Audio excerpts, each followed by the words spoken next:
I would like to recognize the hard work and dedication of our personnel whose efforts contributed to the positive results of the Safer Cities initiatives under the leadership of our Secretary of the Interior and Local Government, Secretary Junpik Remulla.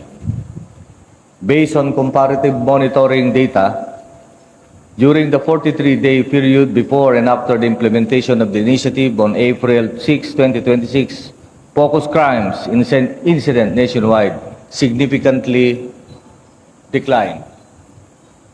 From February 22 to April 5, more than 4,400 focus crimes incidents were recorded. However, from April 6 to May 18, the number dropped to below 3,800 incidents, reflecting nearly a 16% reduction in focus crimes across the country. All focus crime categories posted decreases during the monitoring period. Cases of rape declined by 40%, carnapping of motor vehicle decreased by 28%, physical injuries dropped by nearly 26%, robbery, theft, homicide, and murder incidents also significantly declined nationwide.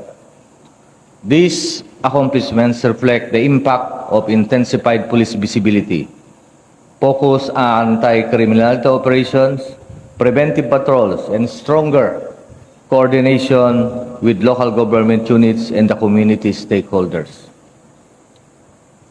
These are not just numbers. These represent crimes prevented, lives protected, and communities made safer because of your commitment and dedication to duty.